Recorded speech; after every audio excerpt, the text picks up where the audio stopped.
شرفتونا ونورتونا في المؤتمر الأول لحلول للسياسات البديلة. هستأذنكم لو في أي حد، المتحدثين النهاردة هيتكلموا بالإنجليزي، لو في أي حد محتاج ترجمة فورية في سماعات بره فأستأذنكم تجيبوهم. زي ما حضراتكم شفتوا كده إنه إحنا عنوان المؤتمر السنة دي هو الحقيقة الفكرة، بيمثل الفكرة اللي اتبنى عليها برنامج حلول للسياسات البديلة. عنوان المؤتمر اقتصاد للجميع أو اقتصاد للكل، والحقيقة احنا بنقصد باقتصاد للجميع أو الاقتصاد للكل إنه يبقى الكل مشارك، بس مفهوم المشاركة مختلف شوية عندنا. في الخطاب السائد مفهوم المشاركة في الاقتصاد معناه انه الناس تشتغل اكتر، يعني دايما بيبقى فيه خطاب كده بيقولك الناس ما بتشتغلش كفاية، الناس لازم تشتغل اكتر وتشارك في بناء الدولة وما الى ذلك. احنا الحقيقة بنبص للمشاركة بشكل اوسع. اقتصاد للجميع بالنسبة لنا هو اقتصاد الناس بتشارك فيه كجزء من عجلة الإنتاج بالتأكيد، بس كمان بتشارك فيه بأن هم بيجنوا الثمار مع بعض. يعني محدش بيستحوذ على ثروات بشكل كبير في مقابل أنه يبقى في ناس مش لاقية شغل أو مش لاقية تعليم أو فرص. وكمان المشاركة أو اقتصاد للجميع بيتطلب إنه الناس كمان تبقى مشاركة في الحوار، إنه أي نوع من الاقتصاد عايزينه، اقتصاد ريعي، اقتصاد مبني على الإنتاج الزراعي، الصناعي، الخدمات، كل الحاجات دي. أنهي نوع من الاقتصاد ده لازم يبقى مش متروك للمتخصصين بس ان هم يقرروه. المتخصصين ممكن يقرروا الطريق يمشي ازاي، بس الاتجاه العام الحقيقة لازم يبقى مبني على حوار مجتمعي بيشارك فيه أطراف مختلفة، بيشارك فيه المجتمع المدني، بيشارك فيه متخصصين، الجمهور العام اللي بيمسوا الاقتصاد ده. احنا يعني عادة المراكز البحثية اللي زينا لما بتعمل المؤتمر السنوي بتعمله بشكل ضيق منحصر في المتخصصين وما إلى ذلك. احنا النهاردة عندنا مجموعة من المتخصصين سواء في الحضور أو أكيد في المتحدثين، بس كمان احنا بعتنا الدعوة لكل لستة الناس اللي بتشارك في محاضراتنا واللي مهتمة بالنقاش العام. وفي كتير منهم ما هماش متخصصين في الاقتصاد بالضرورة، ولكن تقديرنا انه مشاركتهم في النقاش مهمة جدا لان هم بيطرحوا وجهات نظر موجودة. مش هطول عليكم اكتر من كده. انا سعيدة جدا انه احنا معانا الثلاث متحدثين. على شمالي على طول الدكتور راجي اسعد، والدكتور راجي اسعد غير بس ان هو يعني غير ان هو اقتصادي بنشرف بيه في مصر من إنجازاته والحاجات اللي بيعملها على مستوى الإنتاج البحثي والعلمي، بس الحقيقة أنا بالنسبة لي الدكتور راجي بيمثل قيمة مهمة في فكرة إنه ارتباطه بالبلد دي بمعنى إنه هو مع إنه هو بيدرس في جامعة أستاذ التخطيط والسياسات العامة في جامعة مينيسوتا، لكن الحقيقة ارتباطه بمصر سواء إنه هو موجود على مجلس أمناء مكان وليد زي حلول للسياسات البديلة، أو وجوده على مدى السنين اللي فاتت في منتدى الإيكونوميك ريسيرش فورم، المنتدى الاقتصادي في مصر، والشغل اللي هو بيعمله في إنتاج داتا ترمي نقدر نبني عليها، أنا أسفة، في شغل له علاقة بالتوظيف وسوق العمل في مصر. الحقيقة حاجة في منتهى الأهمية وفي منتهى الاحترام. معانا كمان الدكتورة كارين فايفر، وكارين كان هي أستاذ متفرغ الاقتصاد في سميث كوليدج، وأبحاثها الحقيقة شملت دول عدة في المنطقة العربية. يعني اشتغلت في الجزائر، اشتغلت في مصر اللي مرتين متتاليتين في 93 و2001 كانت فول برايت سكولر، ومرة تانية برضو ارتباطها بالمنطقة بإنتاج نوعية من الأبحاث الموثقة، لكن في نفس الوقت اللي بتفيد أو بتناقش مشاكل آنية في المنطقة العربية وليس فقط إطار نظري. كان مهم جدا بالنسبة لنا إن هي تبقى موجودة وسعيدين بحضورها. أخيرا وليس آخرا، عندنا الدكتور بانوس تساكلوغلو، وانا اتفقت معاه ان انا هنطق اسمه غلط، وقال لي انه ده ما فيهوش مشكله لان الناس كلها بتنطق اسمه غلط، بالاضافه بقى ان انا لدغه كمان، فيعني الموضوع من كل النواحي. الدكتور بانوس هو أستاذ في قسم الدراسات الاقتصادية الأوروبية والدولية بجامعة أثينا. من 2012 ل 2014 كان رئيس مجلس الأمناء والمستشارين للحكومة اليونانية، وأبحاثه بتبص على اللامساواة، الفقر، اقتصاديات التعليم. والحقيقة احنا كان مهم جدا بالنسبة لنا انه يبقى الدكتور بانوس موجود معانا، لأنه أعتقد كثير من حضراتكم يذكروا ما سمي بالأزمة اليونانية وكل الكلام اللي كان عليها على المستوى الدولي، وازاي انه الاقتصاد الحقيقه لا ينفصل عن السياسه. فكان في حلول مرتبطه بالحزب اليساري اللي موجود والاختيارات، وعده اطروحات كنا بنتناقش فيها، مش بس على مستوى المهتمين بالشأن اليوناني الحقيقه، بس على مستوى الاقتصاد السياسي بشكل واسع. فالحقيقه مع انه هو مش بالضروره هيكلمنا النهارده على اليونان، بس وجهه النظر اللي مبنيه على التفاعل مع ازمه قريبه بالشكل ده ومرتبطه بتغير الاقتصاد العالمي كان مهم ان هو يبقى موجود. مش هطول عليكم اكتر من كده. انا طلبت من احنا هنمشي بترتيب المتحدثين اللي عند حضراتكم في الاجنده. هيبتدي الدكتور راجي، وانا طلبت منه انه احنا بما ان انا اتكلمت بالعربي ان هو يتكلم بالانجليزي علشان يعني ترحيبا بضيوفنا. وهو لكن هو طبعا يعني بيدي محاضرات زي ما حضراتكم عارفين بالعربي وبالانجليزي. كل من المتحدثين هيتكلم تلت ساعه، وبعد كده هيبقى عندنا مجال لمده نص ساعه هاخد اسئله حضراتكم ونفتح النقاش. مره تانية شكرا جزيلا. دكتور راجي اتفضل. معلش انا هتكلم احسن هنا طبعا، بس هنتأكد إنه حضرتك عندك ميكروفون. Thank you very much, Rabab, for this wonderful introduction. ميكروفون. شكرا.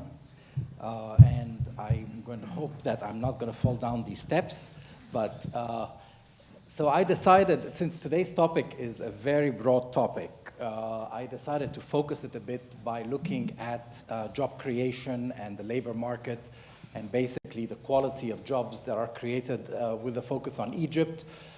And the reason is that job creation is one of the primary ways in which people are included in the economy and basically participate in economic activity. So this work is based on a number of studies, recent studies. One that is based on the Egypt labor market panel survey, which is a longitudinal survey that the Economic Research Forum has been doing for the past 20 years. Starting in 1998, every 6 years we go back and visit the same households plus a few others.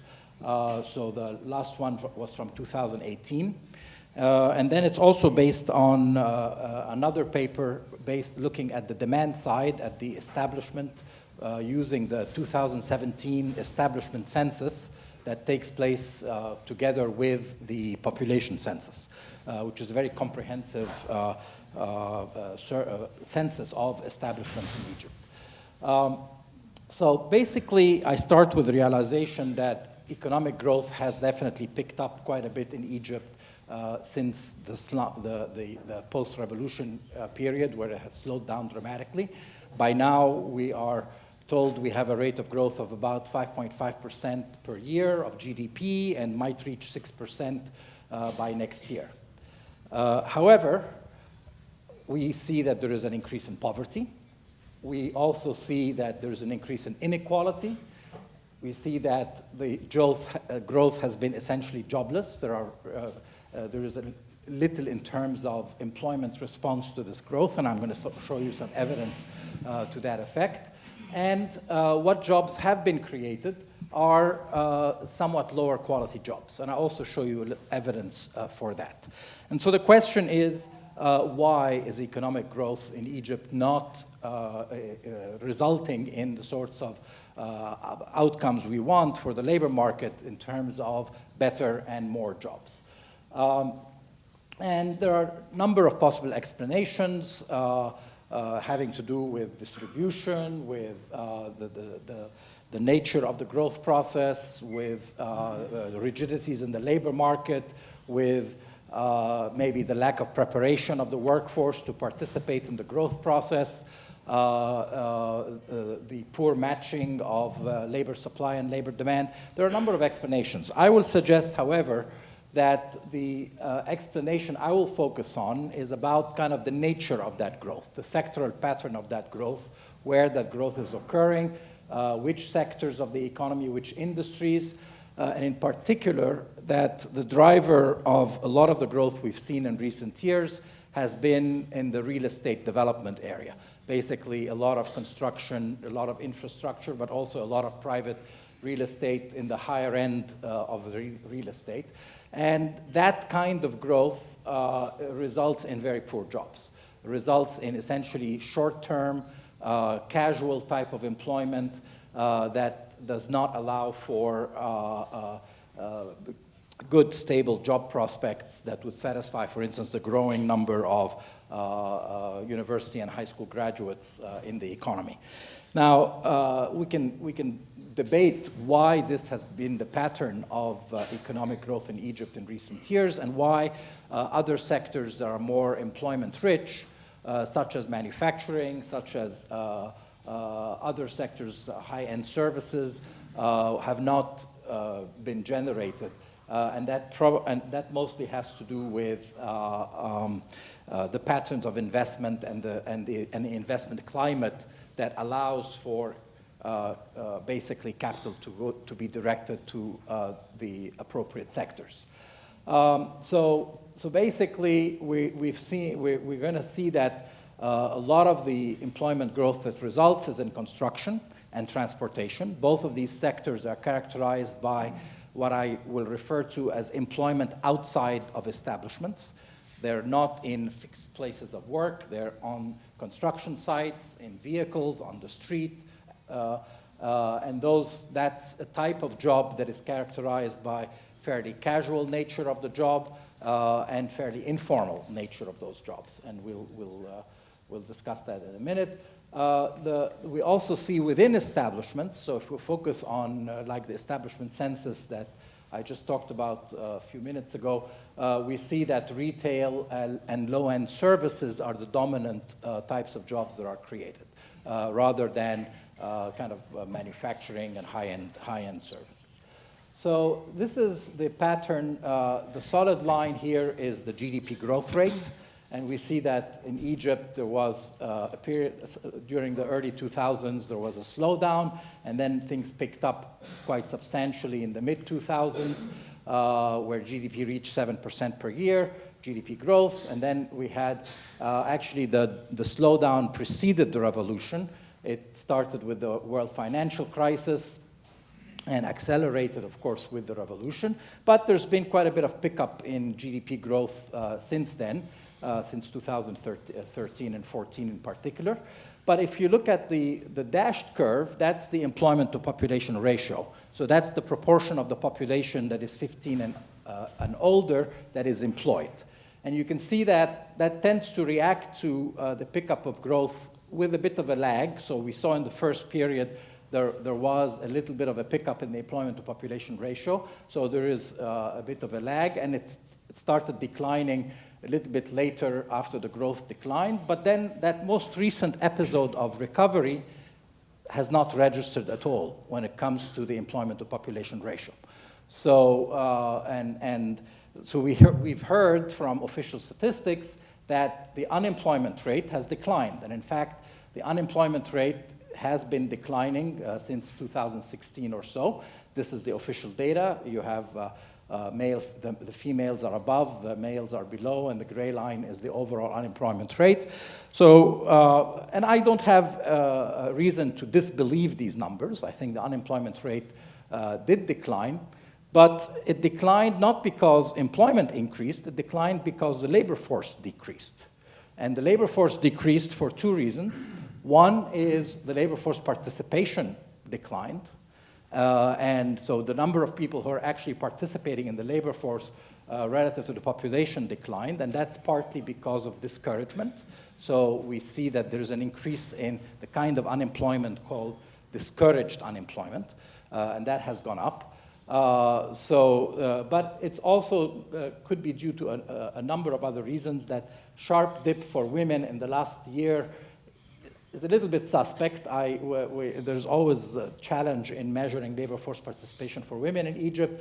But in any case, the second reason for why, so this is the proportion of the population that participates in the labor force has been declining, but also the labor force growth itself has slowed down.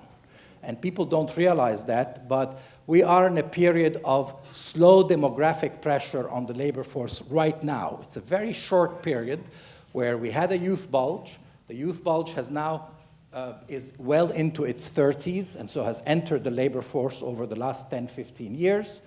The generation after the youth bulge is somewhat smaller, and they're the ones who are now of age to enter the labor force. So the young adults and the youth are actually growing fairly slowly right now.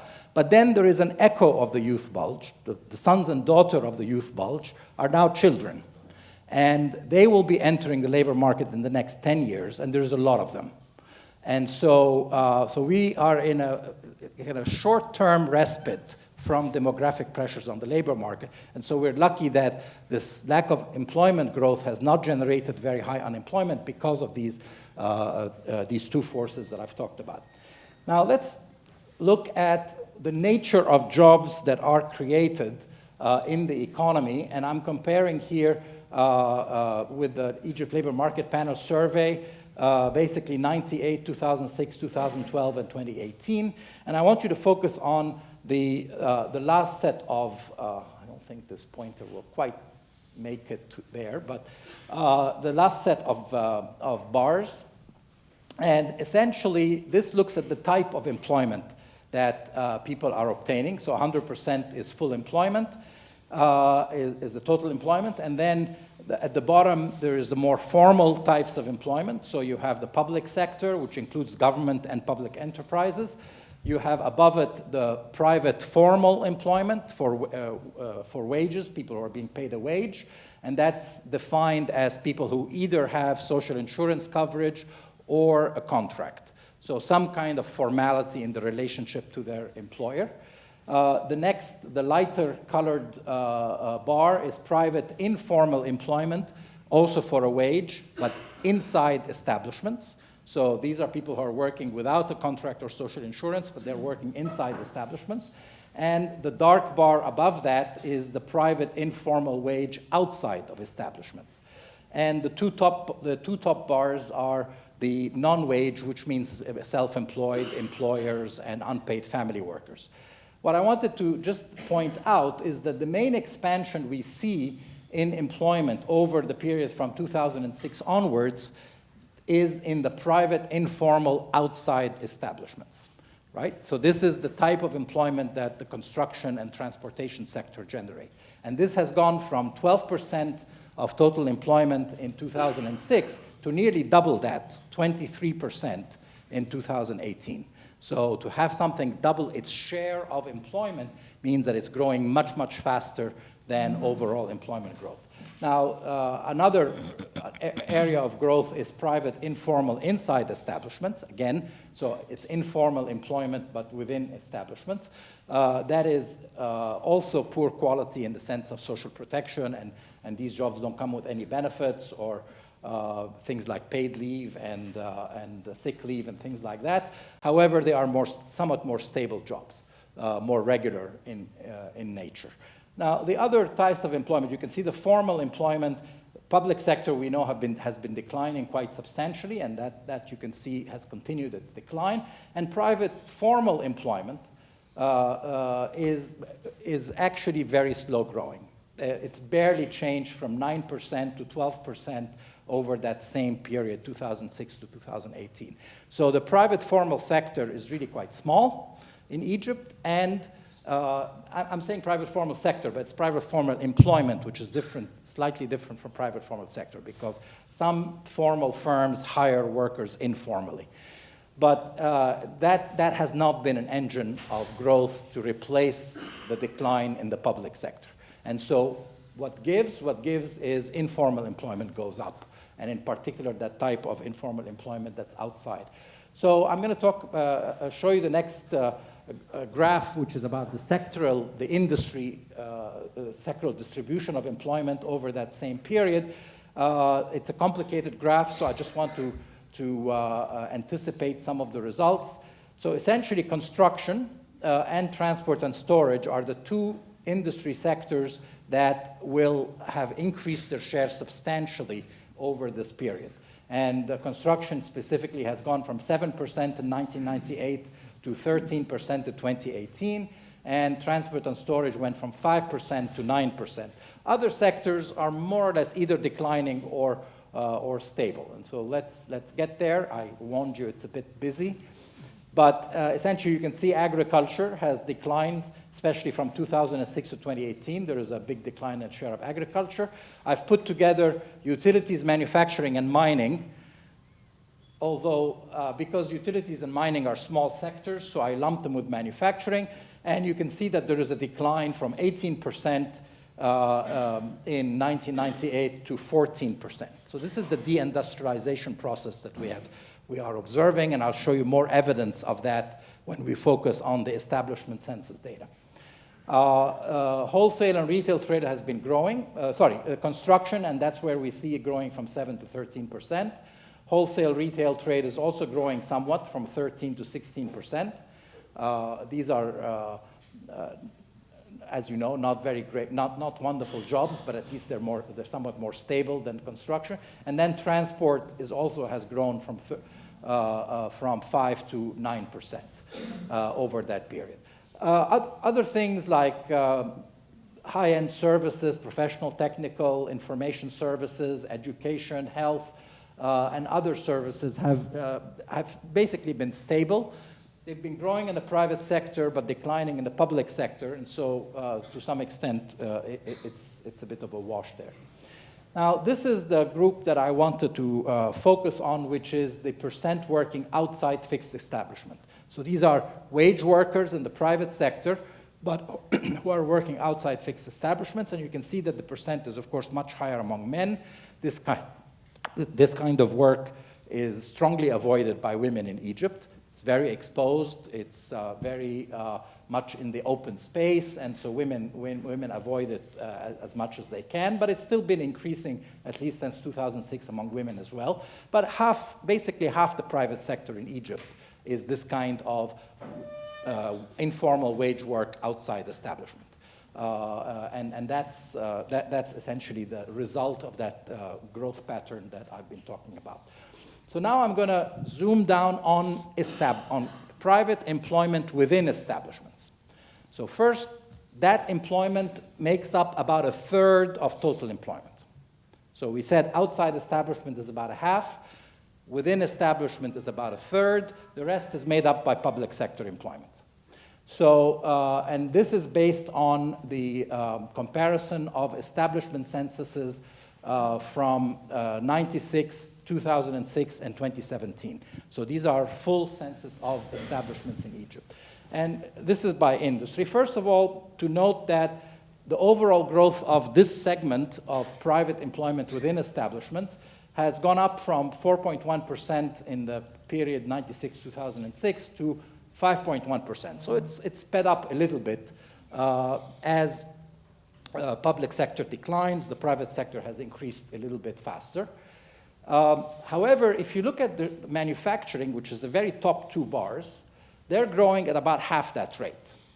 So manufacturing is not keeping up at all in terms of employment with, in terms of its share, so that its contribution to job creation has actually gone down quite significantly from about 18% to about 13%. So that bar on the right side is the contribution of each of these sectors to job creation. So where are the two big contributors? Well, manufacturing is still a big contributor with a big declining share in its contribution to job creation.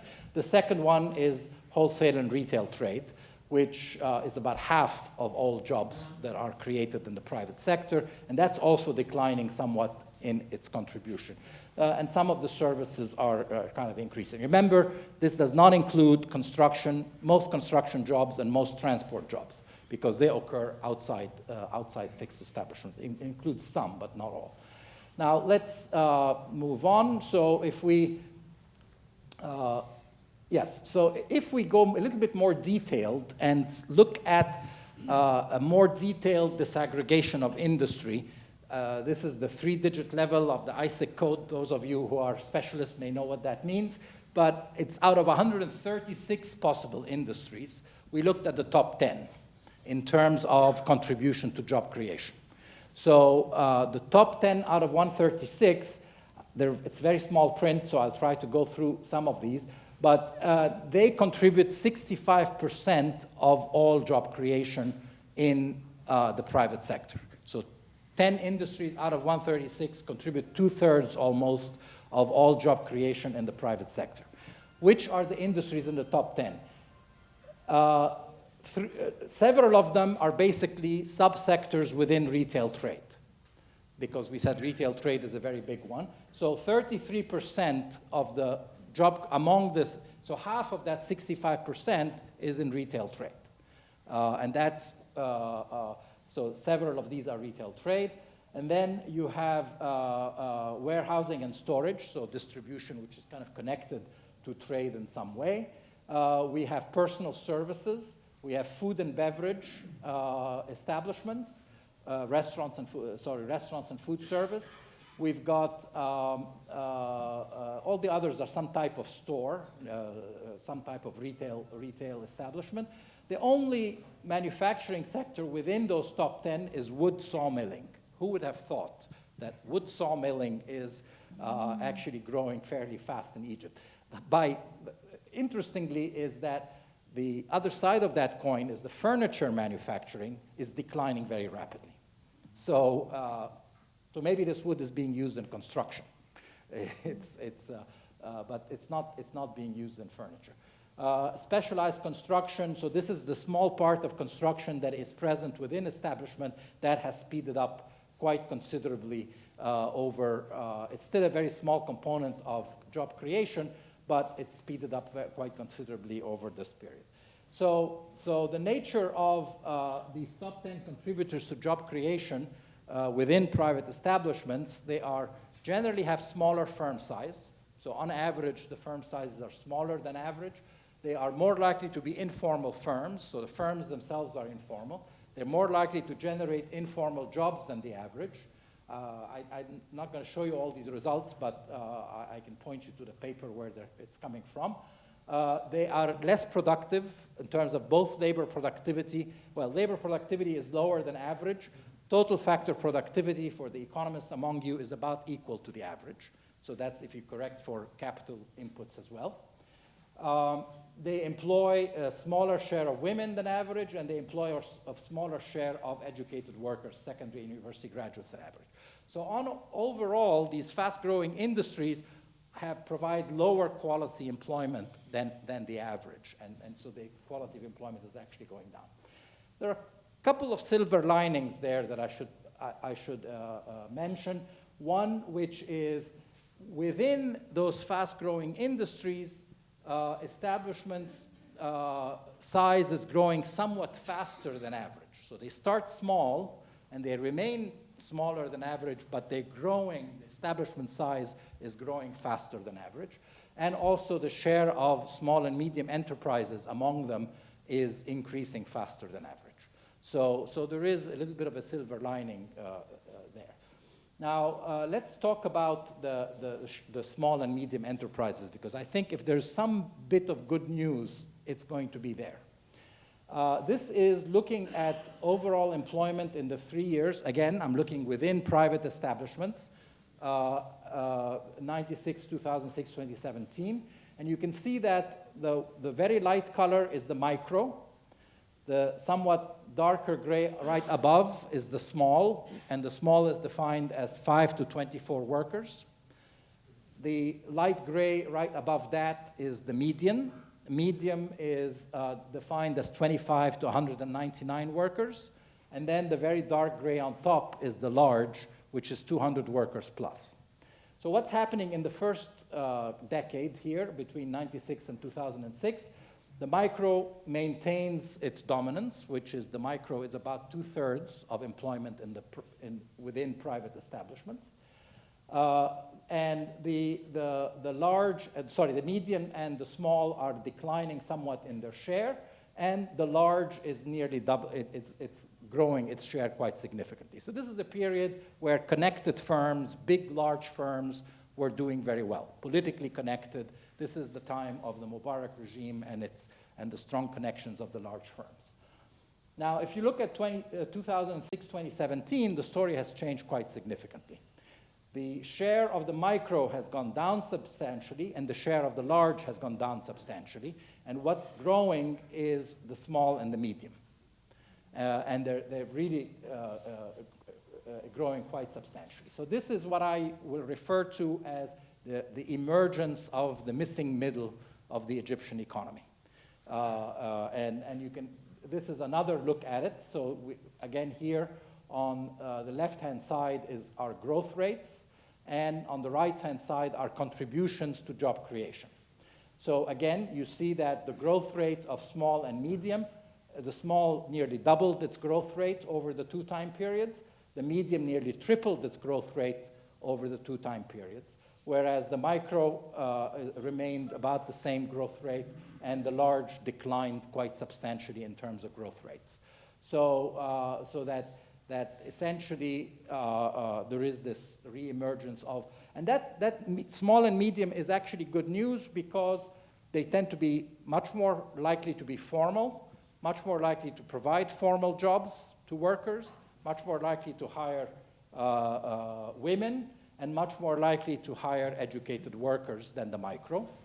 And I would even say, compared to the large, the medium enterprises are more likely to hire university graduates, which is a surprising result. So the medium enterprises are the ones that have the highest share of university graduates. Now let's have a quick look at what's happening to wages, because wages are important. That's what people bring home. So it's not just having a job, but what you're being paid for it. And here you can see that, well, we had a very high inflationary episode between the period between 2012 and 2018, and that has shown up in a dramatic decline of the real monthly wage by negative 1.2% per annum for males, and negative 2% per annum for females. So this is overall, after it had been increasing modestly in the period before that. The highest growth rate of wages was in the boom period between 98 and 2006. If you look at by sector, you can see that the decline is much sharper in the private sector, but both private, formal, and informal have had decline in wages of the same magnitude approximately, whereas the public sector was a bit more sheltered from these real wage declines. Now, again, this is a bit of a complicated graph, but this tells you about inequality. So the bars are the Gini coefficient of wages, which the higher the bar, the more inequality there is. And you can see that the 2018 is almost higher than all the other years in nearly all the categories. So inequality has increased in every single one of these categories if you look at inequality in wages. In particular, so you have the level of education. It's increased a lot among the less educated. So within each category, you find the only one exception may be the post-secondary and above. I'm going to be done soon. Okay, so concluding remarks. The current recovery has essentially been jobless. The real wage erosion has been substantial, and wage inequality has increased. So a lot of bad news here. We have a continued decline of the public sector and anemic growth of the private formal sector, which means more informalization of the economy, and in particular, more informal with the outside fixed establishment. And that is associated with the pattern of growth that has focused on construction and transport industries. And this is a kind of employment that is associated with a lot of irregularity. Within this informal outside of establishment, employment has become more regular since 2012, but 2012 was the bottom of the economic cycle where things were really bad. So people were not finding work. Now they are casually employed, but they're finding a bit more work. They remain very vulnerable to any downturn in the economy, which will send them back to this irregularity again. Now, and basically, I'm gonna, the one silver lining, I would say, to all of this negative story is this reemergence of the missing middle. And I think that has potential, if the process continues, has potential for improving conditions in the labor market and outcomes. And I do think that policies have some credit, have to be given some credit in this area. There's been a lot of focus on the part of government policies on promoting small and medium enterprises. You know about the central bank initiative for subsidized credit at 5% interest. You know about MISMEDA, which is the agency that is the micro, small, and medium enterprise development agency. There was a new enterprise law that was passed, I think, I can't remember the year exactly right now, but fairly recently. So there's been a lot of focus on the part of government. We now have a new initiative by the central bank to direct financing towards manufacturing that was just announced last month. That is very much needed given the big decline in manufacturing, in the share of manufacturing that we've seen in recent years. But we can discuss more policies in the Q&A. Thank you very much. Thank you, Ragui.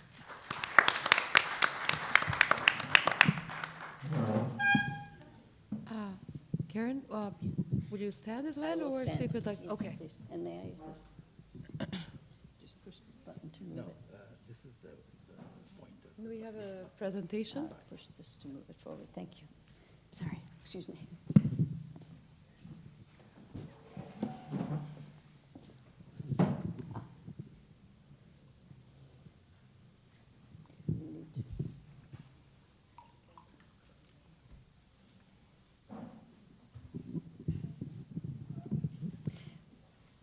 So I am Karen Pfeifer, and I was given a rather grand assignment here to talk about growth in the whole of the Arab region, and that's a big job.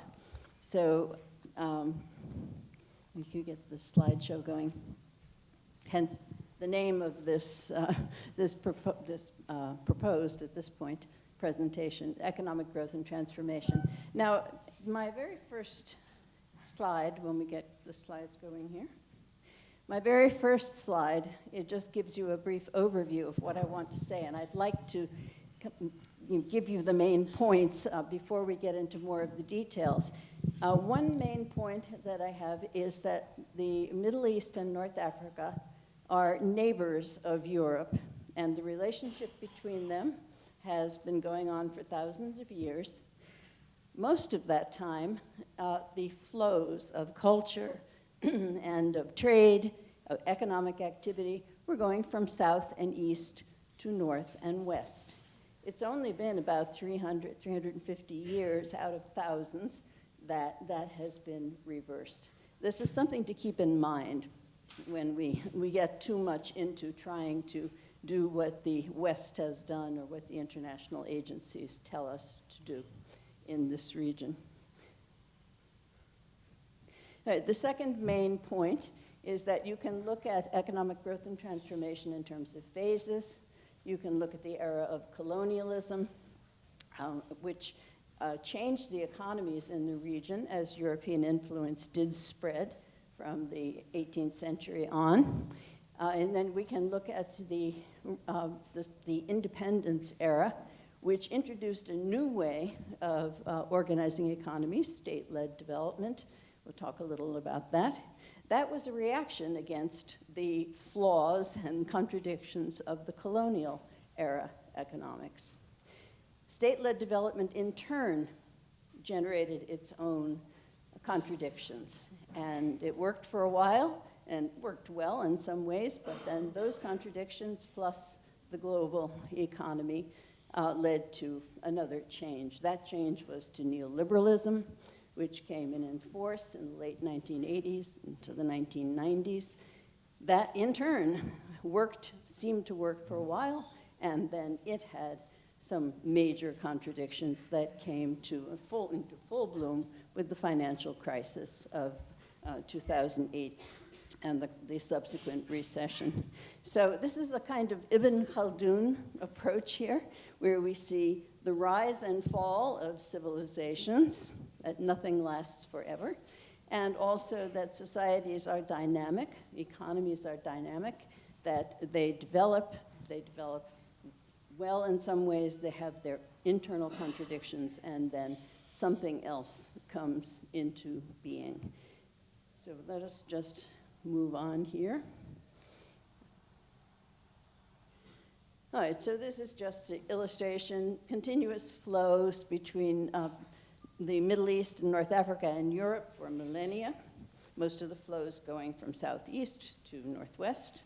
And this is something that people in the West actually have to keep relearning. And the Getty Museum outside of Los Angeles put up a new exhibition, this was about a year ago, which really surprised me because the Getty Museum had always focused on classical Greek and Roman society, economy, art, architecture, as though it had sprung full-blown from the ground. And what they had discovered was that, well, a lot of that had come from Egypt and beyond. And so they put up this exhibit, which was really fascinating. So the flows from the southeast to the northwest included some of the most advanced, at the time, advanced medical knowledge, scientific knowledge, navigation, the idea that the world was round.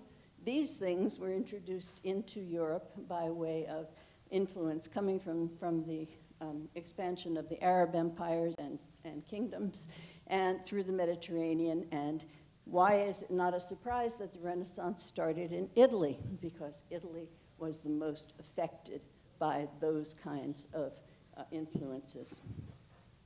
So this is the part of the story where we have influences going in one direction, and this is just an example of that. This is what the trade routes looked like at the height of the Ottoman Empire in the middle of the 17th century. Most trade went through the Middle East region. It was conducted by, it was facilitated by the activities of people living in this region, and Europe was a beneficiary, but not the main actor. Colonialism and imperialism shifted the balance of power toward the northwest from the southeast. Now, it's important to recognize that the relationships between these two regions have always been complex. They've never been broken. It's very different from the experience of Europe and China, for example. of Europe and the Americas, where the relationships were a different kind of complexity, but could be broken. For the Middle East and Europe, these relationships are ongoing. So the form of colonialism that came up in the 19th century with rising European powers was based on their emerging capitalist systems, first mercantilist and then industrializing.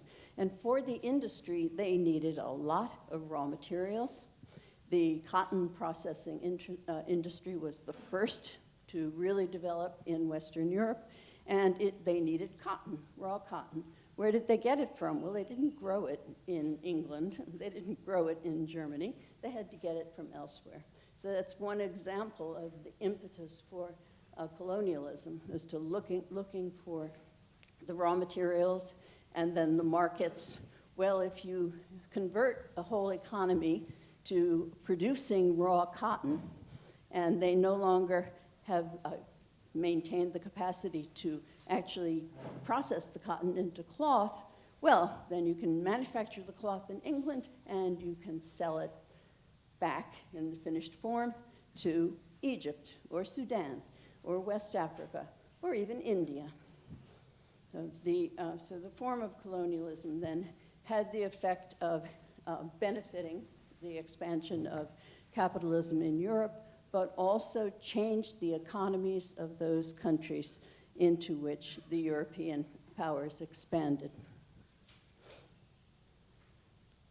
And here we have the famous painting of Napoleon and his armies crushing the poor, benighted people of Egypt and Syria in the campaign around the turn of the 19th century. You know, we could just take the word IMF and World Bank and we could paint it on his white horse, and we'd have something like that for what we've seen in the latter part of the 20th into the 21st, into this century.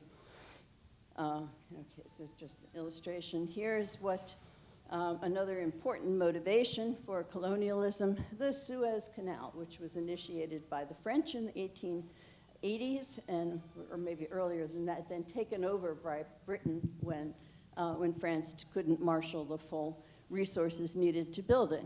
Well, how important was that?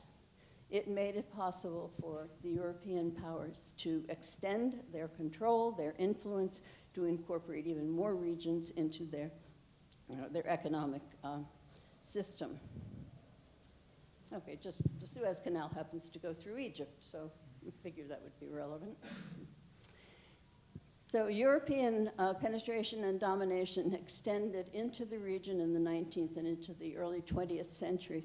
But one of the important things to recognize is that there were other regions of the world, like South Asia and Africa, that were almost totally colonized and dominated. The region of the Middle East and North Africa resisted, kept its own identity to a large extent. And this actually was infuriating to the European powers, because here was their closest neighbor, the one they should be able to dominate the most easily because it's nearby, and they were not able to. A lot of the tension between Middle East region, North Africa region on one hand, and Europe on the other, comes out of that history. So this struggle culminated in culminated in the demise of the Ottoman Empire after World War I. And everybody in this region expected that then they were going to get their own independent nations. We won't go into the problems with Arabs and Jews in Palestine. That was part of the problem. Iran and Turkey had managed to maintain or develop their own independence during this period. Turkey emerged as an integral nation. But then the Europeans were able to accelerate their control with the backing of the United States and the international system. And so their control then, we could talk about France's relationship with North Africa. Algeria, of course, was the most heavily colonized country, what became country in the region. And Algeria, it took them a long time for them to subdue the interior. But the idea on France's part was to turn Algeria into another part of France. And this involved a very deep undoing of the indigenous culture, economy, and society, and replacement by French. So this is what French North Africa looked like at about 1939. That's French in quotes, North Africa. And it is connected in the French, for the French imperial project, connected to so-called French West Africa. So the kind of continuity there that was very beneficial for France's economy in terms of raw materials, markets, and replacing what had been there before. British domination tended to be broader than France's. It covered more territory. Britain shared power in the Eastern Mediterranean with France, and the main purpose of Britain's control here, you can see the various types of control. This is as of 1939. Britain and France both had mandates in the Eastern Mediterranean. Britain had still a very strong influence in Egypt, although Egypt was technically independent, it was not really independent. And then Britain had developed these protectorates around the Persian Arab Gulf. Yes, I'm sorry. You weren't talking to me. Okay. And there was a negotiation had been made between Britain, basically, and Saudi Arabia to declare Saudi, in quotes, Saudi Arabia an independent sovereign state, but with the caveats, of course, that it was going to cooperate in the British project. So, okay, I won't go into more detail about that, but you can see how important it was, this kind of intense effort on the part of the French and British in particular to change the economies of the region to suit their needs. And with the emergence of the oil industry, of course, that became more intense. Algeria turned out to be a major source of oil, and which the French considered to be a great benefit because then they could more effectively compete with the British, who were taking the oil out of the Arabian Peninsula. So the independence movement in the Middle East and North Africa was part of a worldwide movement of colonized peoples rising up against the European domination. Out of that, and it wasn't just in the Middle East, but elsewhere as well, Latin America and Southeast Asia, East Asia, this took the form of asserting themselves as new nation states with a different economic policy, an economic policy that was directly confronting the kinds of contradictions that the colonial era had introduced. So here we had a developmental state, a state that took responsibility for reshaping the economies. This process was initiated in the republics, the new republics. Some of them had overthrown monarchies. Egypt, Iraq overthrew monarchies to do this. But also in Algeria, once it got its independence in '62, Syria. What was this state-led development like? Well, it had a very strong role for the state. One can argue that one of the contradictions of this is that the role of the state of the economy in the economy was too deep. But what form did it take? And it worked. It worked for a while. State investment in infrastructure, planning for industrial development, agrarian restructuring, redistribution of land, and incorporating agricultural products into the overall plan. In Egypt's case, for example, for exports of cotton. The private capitalist class, and there was one already, the private capitalist class in all of these cases was restricted but not eliminated. It became more dependent on the state contracts, and providing inputs and so on. It's really important that to recognize that the private capitalist class remained through this period of the state-led development. So this did promote growth and internal transformation of the economy, economies became more diverse, more complex. Ironically, the monarchies, especially those of the Gulf, and then of course of Jordan and of Morocco as well, they took up this state-led development model. It was unexpected because it seemed to go with the republics, but then it was taken up by the monarchies as well. And they followed the same model, except that some of them became extremely rich because they had very small populations, and it turned out they had great wealth from the extractive industries, from oil, gas, and phosphates in the case of Jordan and Morocco. So they were different in the sense that they had a very small population that could become very wealthy. Their foreign direct investment tended to be mostly in the form of the development of sovereign wealth funds. The wealth that went to the citizens was developed into family conglomerates that could dominate and grow a private sector adjacent to and still ultimately dependent upon the state. And if these countries were that is, the countries especially of the Gulf area, were dependent on the import of labor in order to make their economies work, in order to build the economies. And that is still true today. So social transformation in the state-led model, and that applies to all the republics and the monarchies, was the creation of new middle classes, especially professional, clerical class, and blue-collar working class. There was an expansion of jobs for women, especially educated women. Progress in education and healthcare, human development is measurable progress, significant progress. Thank you.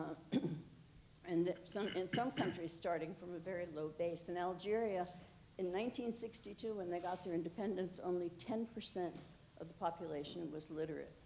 10%. And now it's 100%. And it grew very much, very quickly in the early years. There were low levels of poverty, relative equity and income distribution as measured by consumption data. As compared to other developing areas of the world, low levels of poverty. And a key to growth was the export-import of labor, export from the high population countries to the low population countries. And that was an important means of integrating the region. Can't see what I say. And of course the idea of this was like a social contract where you had a strong state that was providing benefits to the people in exchange for their labor and their contributions to the economy and exchange for their acquiescence, what the so-called authoritarian bargain. So here we begin to see some of the contradictions. The erosion of the state-led development model came into full bloom in the 1980s. The internal contradictions included the fact that the state had been so strong and the private sector constricted that they had not developed, for the most part, any significant diversity in exports. So being dependent on the foreign revenues coming in from a narrow range of exports to buy all the imports that were needed, including food and consumer goods, as well as the inputs for industry and some raw materials. This meant that if the price of exports fell, they were going to be in big trouble because they wouldn't have the funds to be able to purchase the imports, and this would lead to serious contradiction. Most countries borrowed as their problems with balance of payments emerged in the 1980s. They had already been borrowing in the 70s to fund their development programs, but in the 80s, continued borrowing became more and more difficult because there was the advent of neoliberalism in the West, the era of Thatcher and Reagan, and this was the introduction of what was effectively a structural adjustment policy in Britain and the United States, constricting the public sector, deregulation of industry, services, financialization, and globalization of trade and the movement of money. This in Britain and the United States in the early 80s, this policy plus the jacking up of interest rates to very high levels in order to curb inflation in the West led to high interest rates worldwide, scarcity of capital, and it also led to recessions with a sharp decline in the demand for exports. So our countries in the Middle East and North Africa were now stuck. Their exports were falling, their revenues from exports were falling. They couldn't borrow more because they couldn't afford to. And they were already indebted. And this is what happened to growth in the region in the 80s, a big plunge. And this is too complicated to read to you, but the main point of it is that between 1980 and 1990, the debt to GDP ratio rose in most countries. There are a couple of exceptions, which I can explain, but I won't at the moment. They're not really exceptions.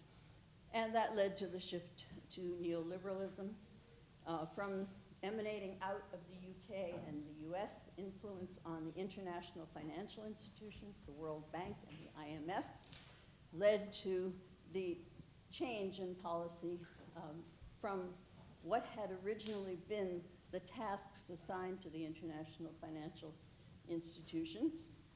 And instead, they went for structural adjustment, which is again, thank you, okay, which again entails stabilization, liberalization, and privatization, exactly the same three policies that had been followed in Britain and the US. These, in turn, led to the contradictions of rising inequality, the problem, like as Ragui said, problem of the private sector not rising to the job of generating new jobs as the public sector shrank, growth of the informal economy, and other such problems that we've already mentioned. This is just details, what could go wrong. And so what I have included here, I'd be glad to share this PowerPoint presentation with you. Anybody who wants it, I'd be glad to share it. And I have in it some examples of Jordan, Tunisia, Egypt, and Algeria. And I'm just going to skip to the very end. You don't need all these details right now. And this is what happened after the election in Algeria last week. The protesters are still out on the street because the new government, in quotes, has no economic policy whatsoever to address the kinds of demands that the protesters are making. And guess what those demands are? They're the same ones from the uprisings of 2011 that took place across the Arab world. Thank you.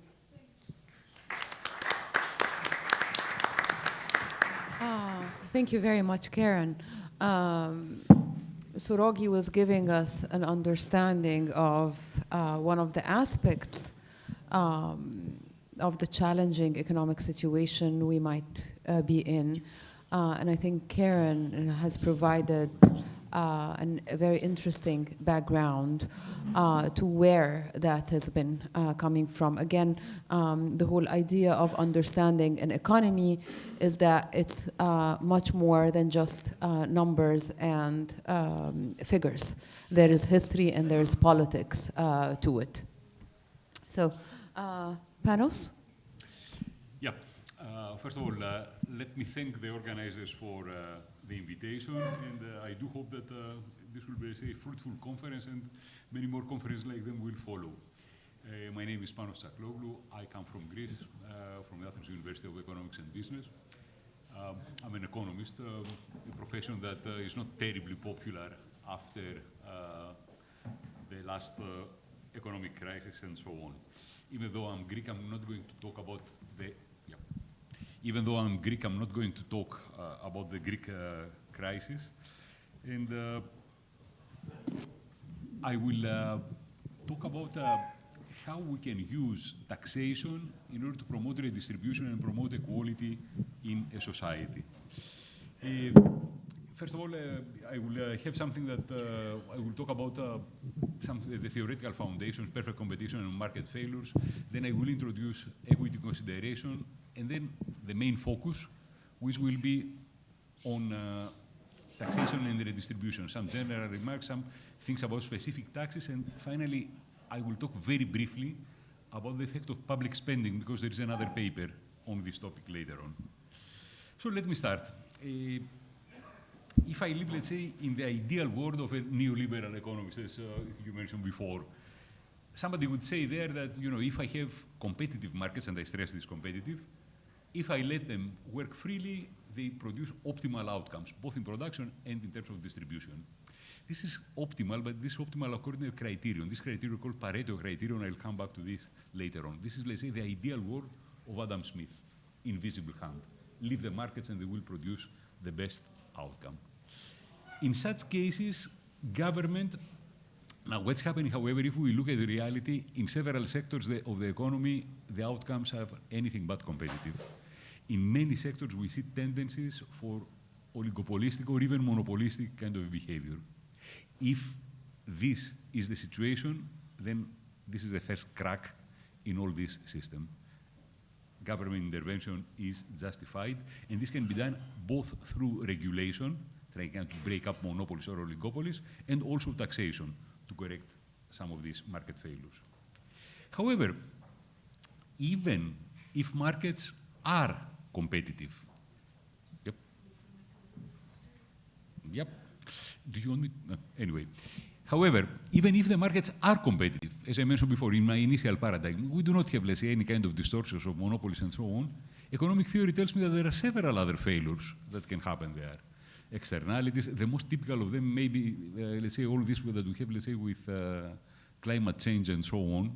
This is, I'm doing something that affects other people, not through the market and so on. Asymmetric information, non-existence of markets, and especially the existence of public goods. Now, public goods is something that the economists give a different name than in the public discourse. Public good for an economy is something that I can use and can be used by other people without harming me, and I cannot prevent the other people from using this commodity. In the public discourse, we are talking about public health or public education and so on. These are private goods, but they are, quite rightly, publicly provided. I'll come to this thing later on. Now, if I have all these considerations that I mentioned there, even if the economy is a competitive economy, I'm justified to have taxation to correct inefficiencies.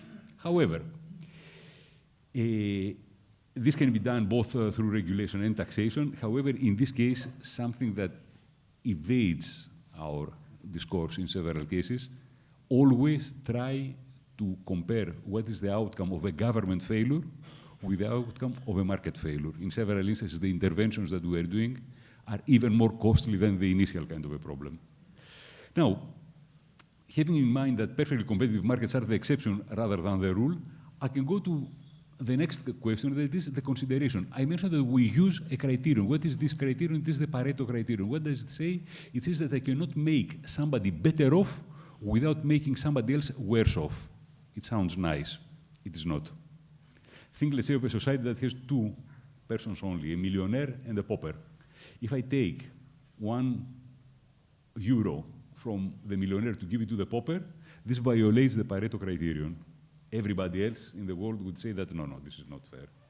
Therefore, we need, let's say, some kind to introduce equity considerations there. How are they introduced? They normally introduced through two concepts. One is the so-called horizontal equity. The second one is the so-called vertical equity. Horizontal equity calls for equal treatment of equals. This is something that is used quite often in things like, no discrimination in the labor market on the basis of sex or religion or sexual orientation or anything like this. Vertical integration means unequal treatment of unequals. Some cases are quite uncontroversial there, giving, let's say, help to handicapped persons or something like this, or giving, let's say, help to poor children because they are not responsible for their poverty, as they say. However, in practical, everyday action, we say that give help to poor people. To a very considerable extent, they are not responsible for their position there, and as a result, there is quite a room for redistribution there. Now, I will skip the question, equality in the distribution of what? This is a very important philosophical question. Most people tend to agree that what we need is to is the need to have equality of opportunity. I will focus more on income here. Now, there is the question, okay, I'm saying we can use taxation. What kind of taxes are there, and what are the distributional outcomes? Broadly speaking, we have income taxes. Income taxes can be imposed either to individuals or to companies. I will argue later on that this distinction is elusive. Then we have consumption taxes. Consumption taxes are either general taxes, the value-added tax or the sales tax or something like this, or we can have excise duties, which are on specific commodities only. We have international trade taxes. These are in the form of either tariffs or sometimes we have export taxes as well. We have property taxes, and something that is not quite clear, we have social insurance contributions as well. I will examine later on the likely consequences for equality of all these forms of taxation. But before going there, let me give you some data that are relatively old. However, they hold with one exception. We have the developed countries and the developing countries, and then we have subdivided there in the penultimate row, we have the Middle East as well. If you look at the overall amount of taxes that is collected, in general, developed taxes are collecting far more taxes than developing countries. There is no theory that will tell you that this is the optimal level of taxation. This is a political decision. Once, however, you have established that this is the desirable level of taxation, then the expert, the economist, or whatever, can tell you, given the economy's conditions, what are perhaps the best ways to achieve it, for using both efficiency consideration and equity considerations. Now, if you compare developed and developing countries, there are some striking differences. For instance, in income taxes, even though corporate taxation, we are collecting similar levels of GDP in both developed and developing countries, in terms of personal taxes, developing countries collect substantially less. If we go to indirect taxation, the overall level of taxation is similar.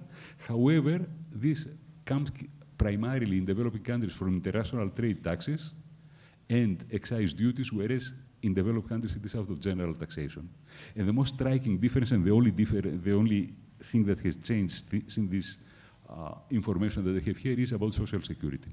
Social security is something that is primarily spending in developing countries, although increasingly more and more developing countries are including more people in social security systems, and as a result they collect more revenues. Let me make some kind of general remarks first. Whenever you see numbers like the ones that I showed you before, always try to look at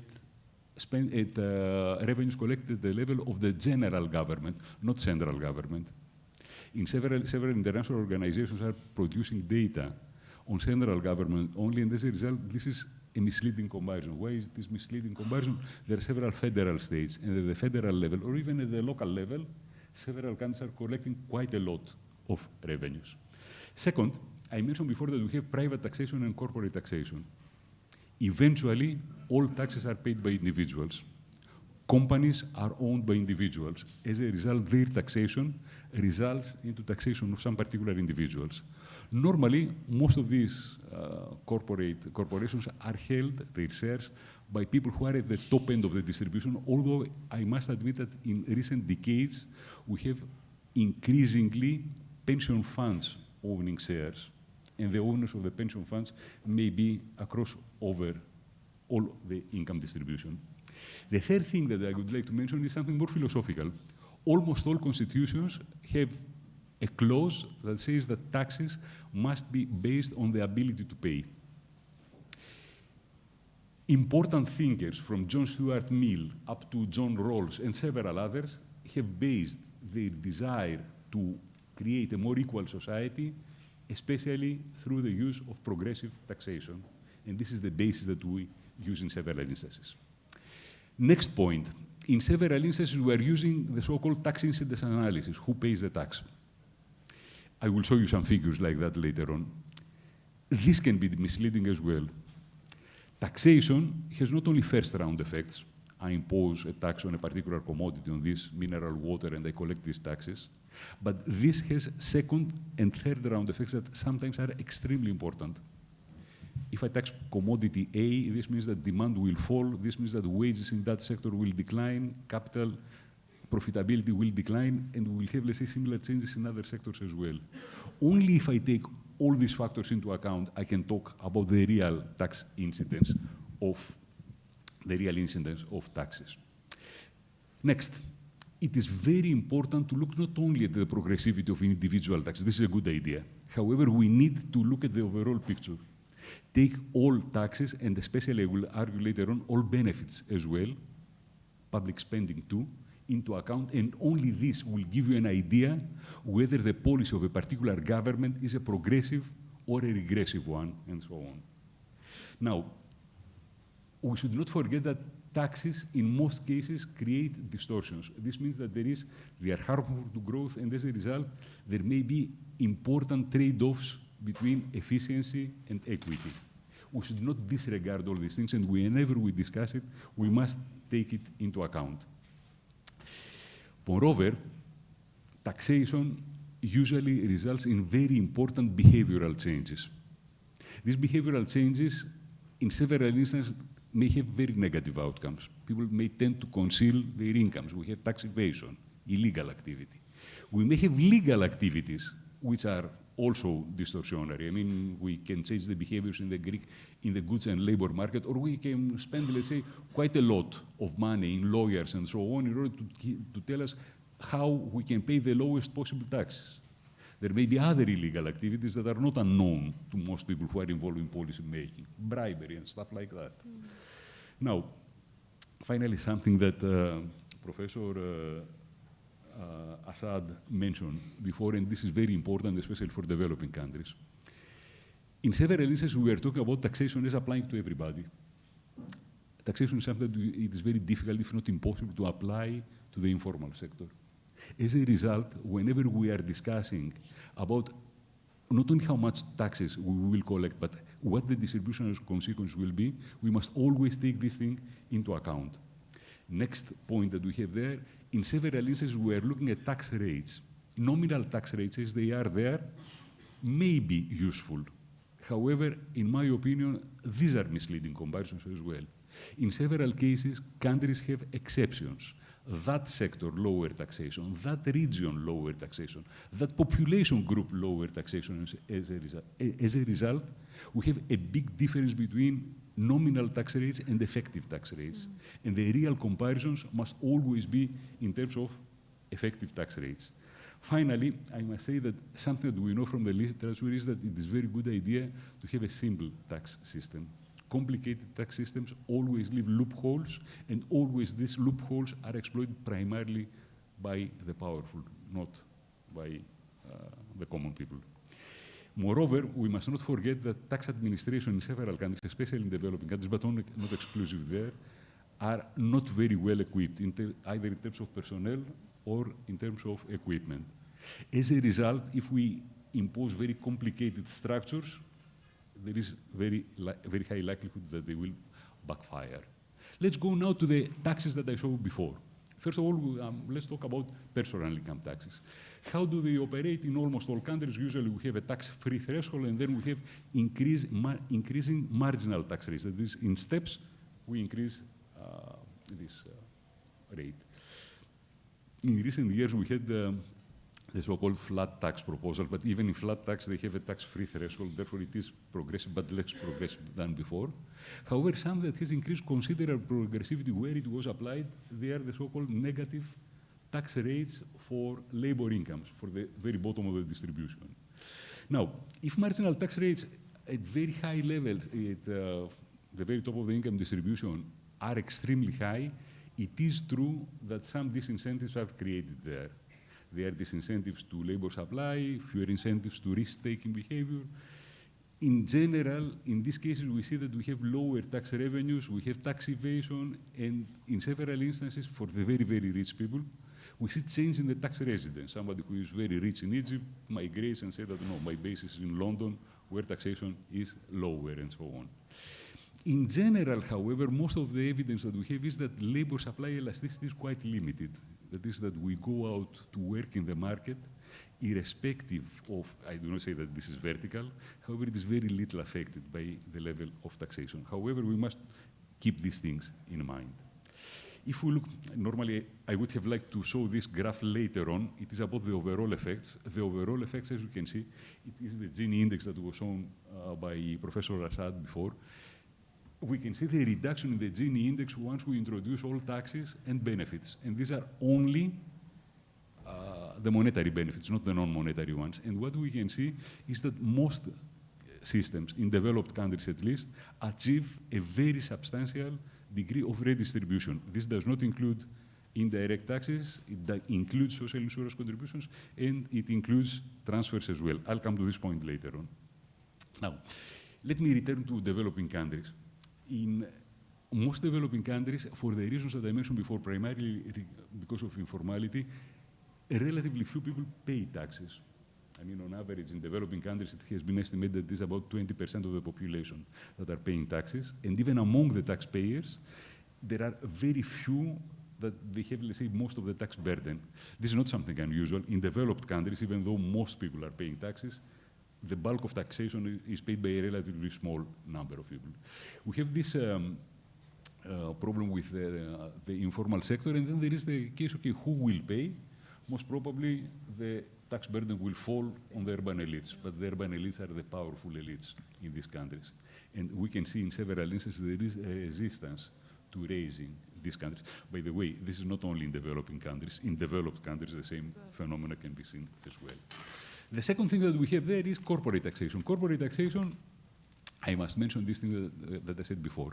Eventually, corporations are owned by individuals. Therefore, even though they say these are corporate taxes, eventually they are taxes that are borne by individuals. Now, capital owners are primarily, corporate capital owners are primarily located at the very top of the distribution. Therefore, this is a very progressive taxation. As I mentioned before, there are some questions now with the pension funds and so on. And all the evidence that we have is that the effects of this taxation are progressive.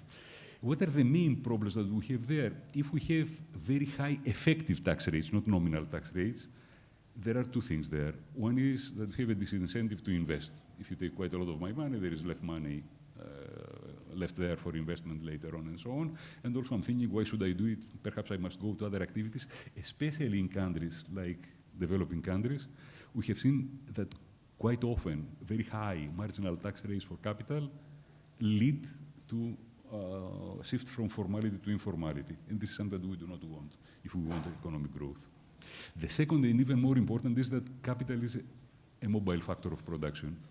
If tax rates are very high in a particular country, they are moving to another country, and this is an even more disastrous effect.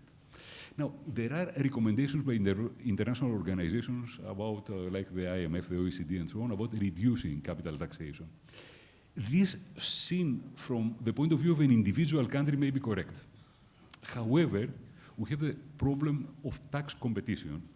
If we all agree here that we need, let's say, about a tax rate of 20% in order to finance public goods, et cetera, if there is no commitment mechanism, the best thing I can do is just to leave the room and say, oh, the idiots. I give 10% as a corporate tax rate.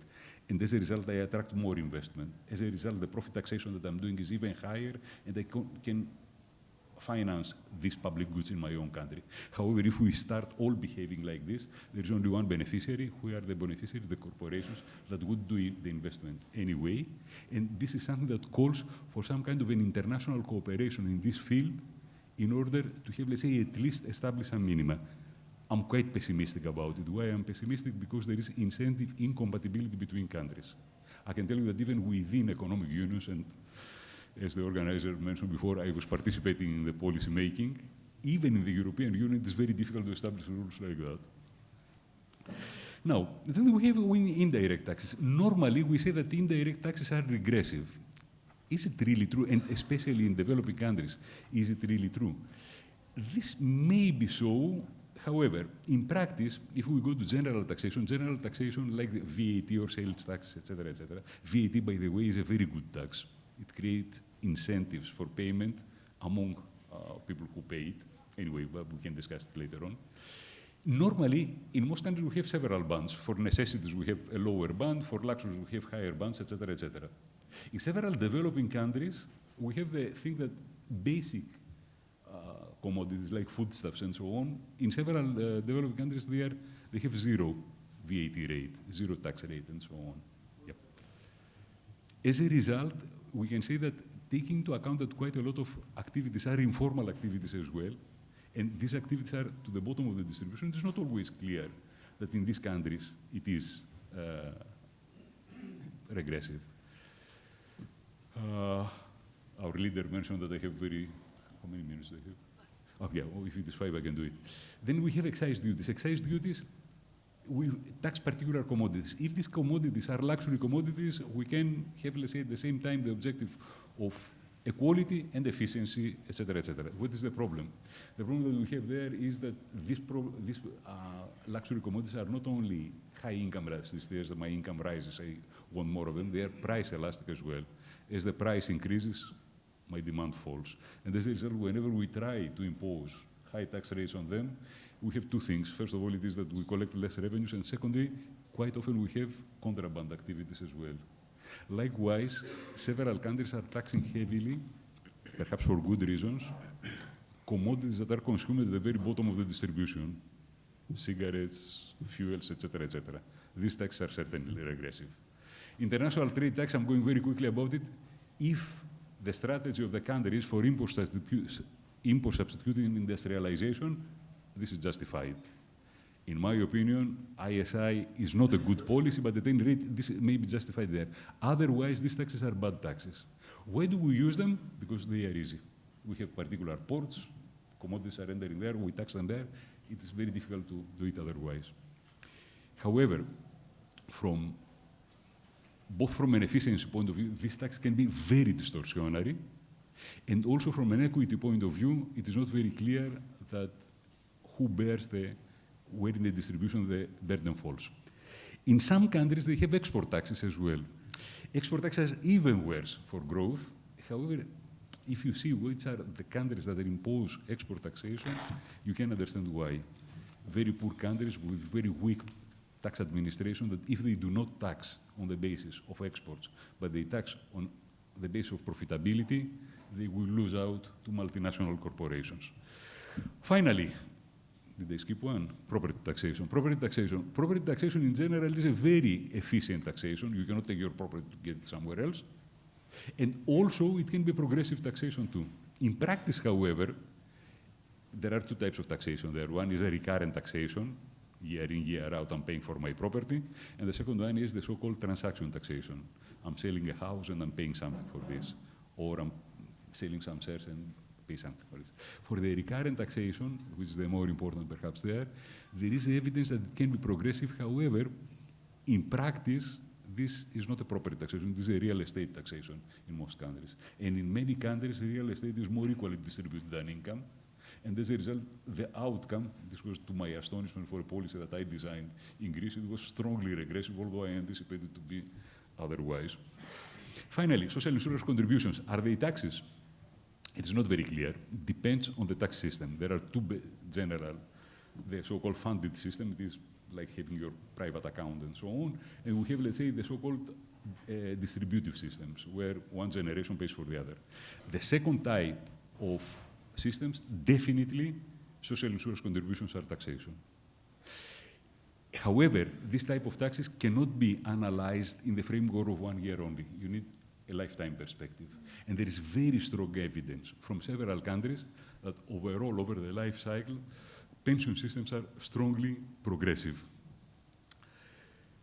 Last slide before the conclusions. Okay, we collected all these taxes. What do we do with them?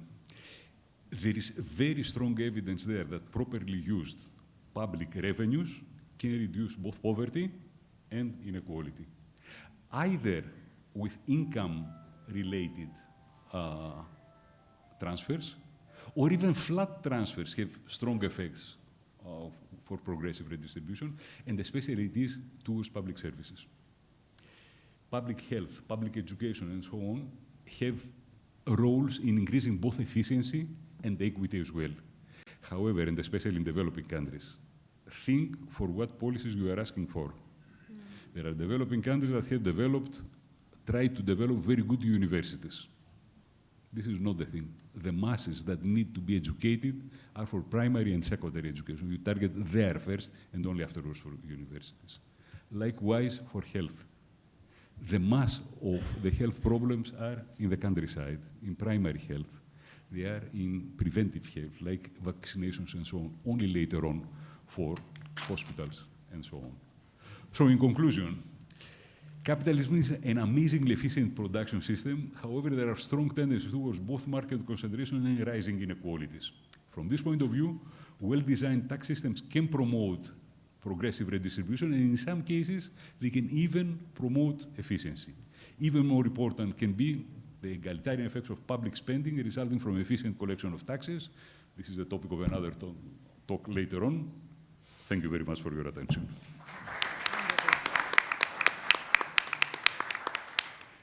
Thank you very much.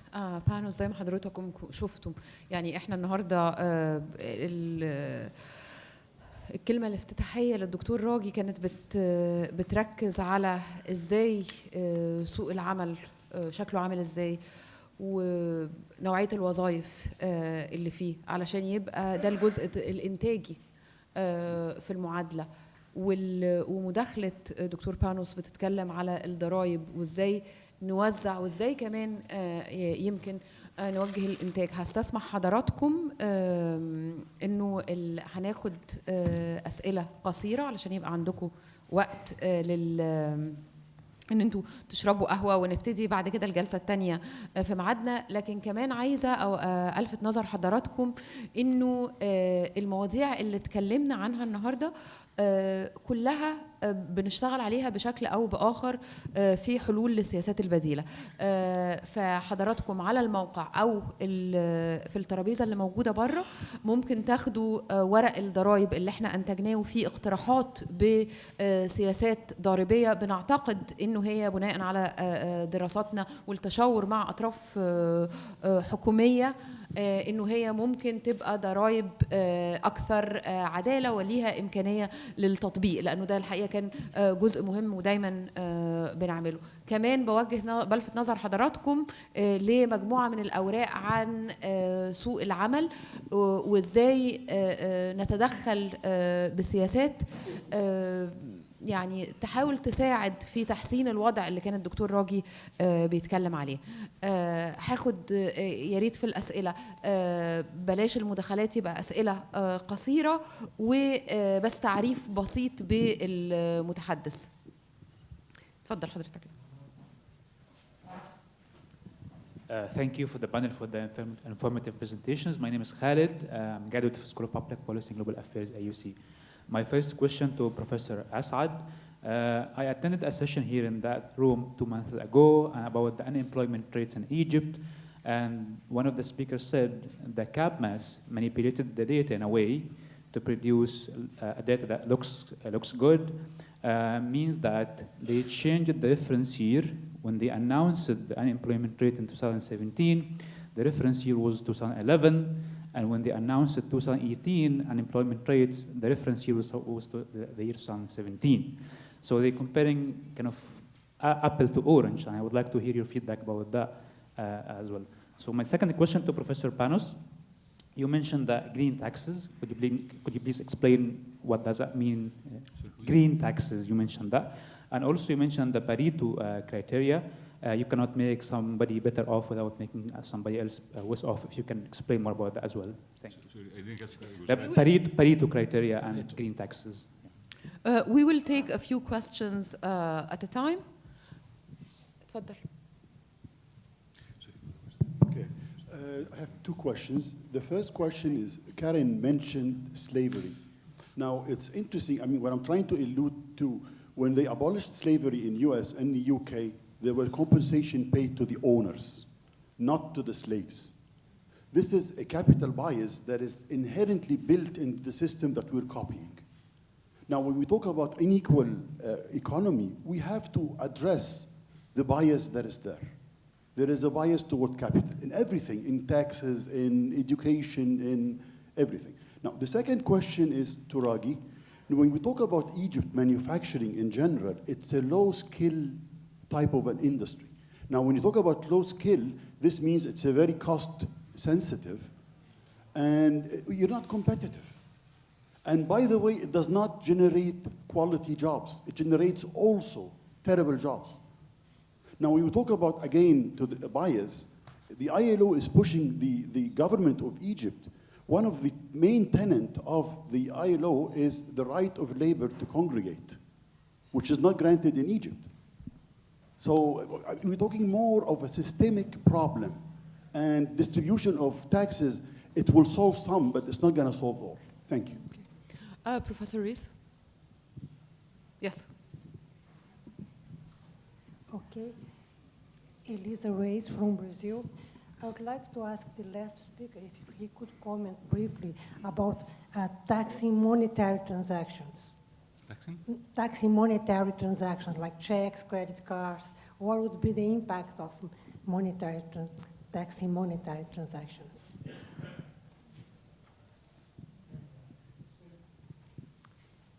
تفضل حضرتك. Monetary transaction, monetary.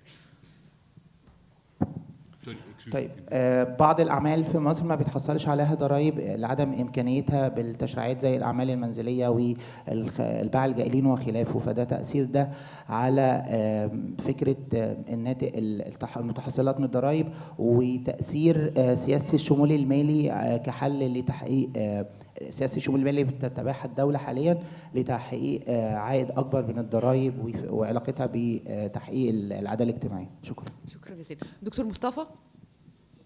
شكرا. سؤالي للمتحدث الثالث الحقيقة فيما يتعلق بالجزء الخاص يعني التوصيات الأخيرة اللي صدرت عن منظمة التعاون الاقتصادي والتنمية فيما يتعلق بالنمو الاقتصادي إنه بيعتمد على تخفيض سعر الضريبة فيما يتعلق بالضريبة على الأفراد والضريبة على الشركات وزيادة سعر الضريبة على الديفيدند أو توزيعات الأرباح والكابيتال جينز اللي هي الأرباح الرأسمالية.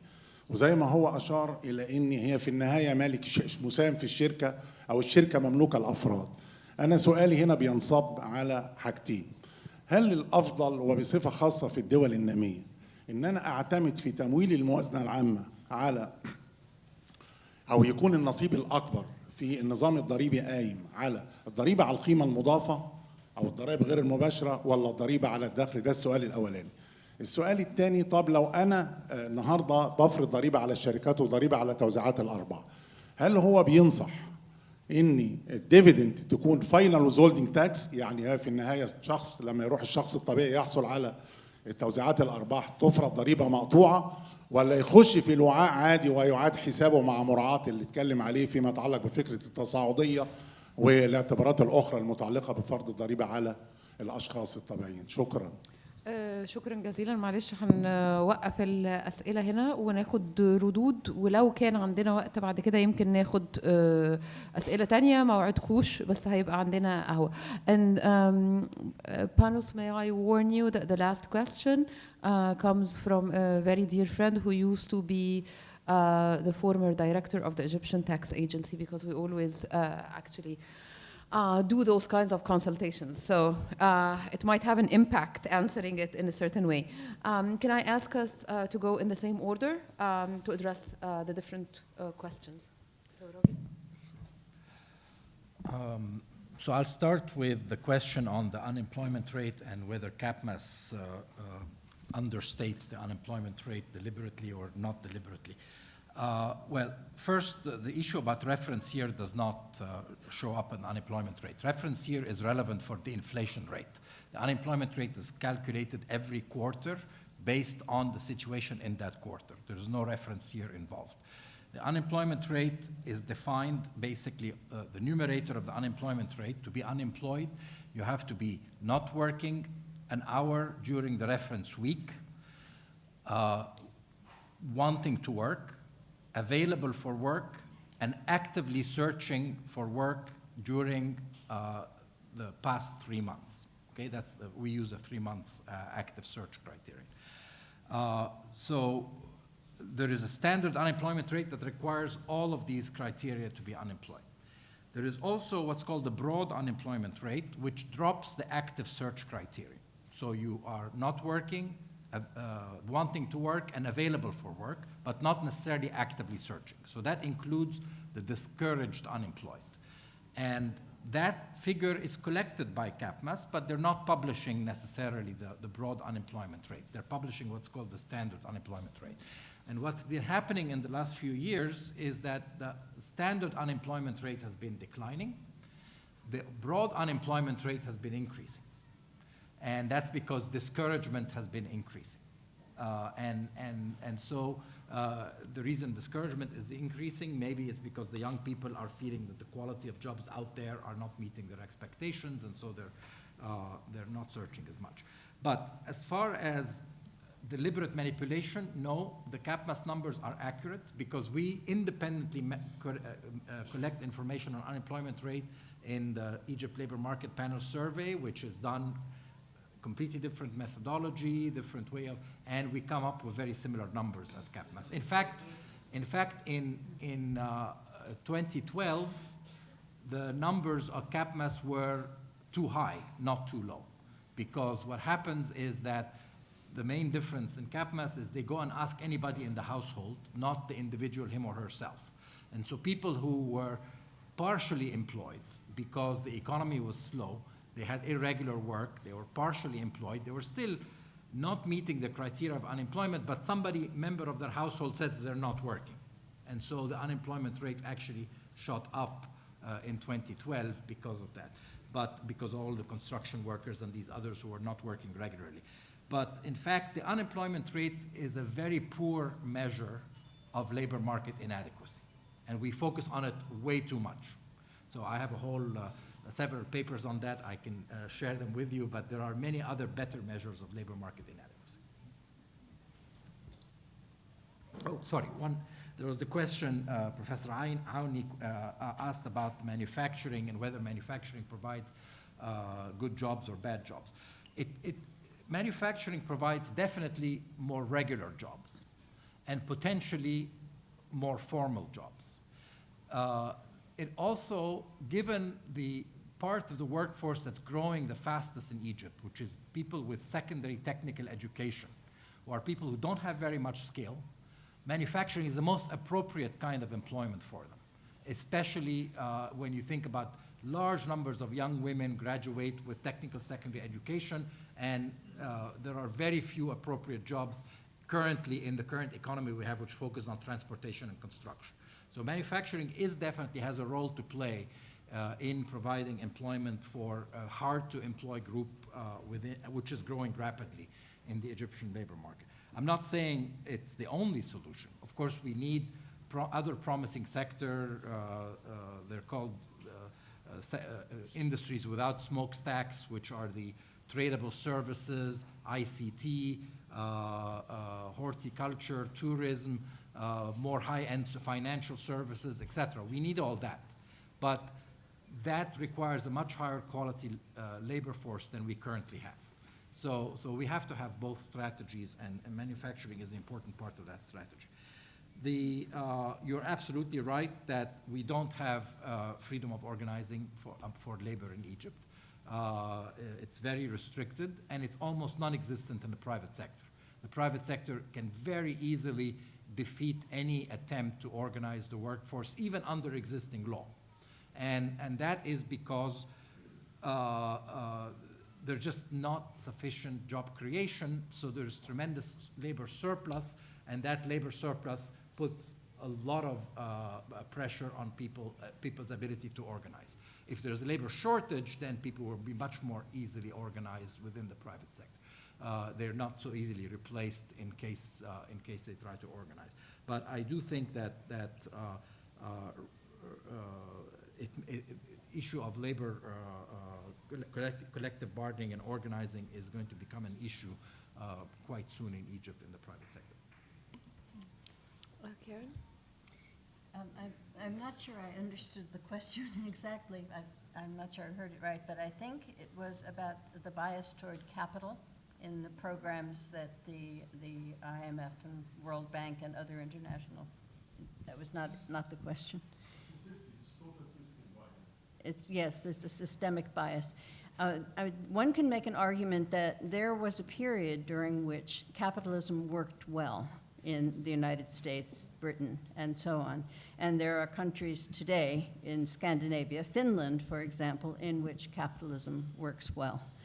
And in the case of the United States, the so-called golden age after World War II was an era in which, and we're connecting the different subjects here, in which organized labor in the United States had a very important role to play, and they could literally bargain with employers for better wages, working conditions, and so on.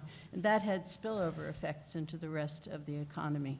So you could have more equity and still have a capitalist system in which the firms were making profits.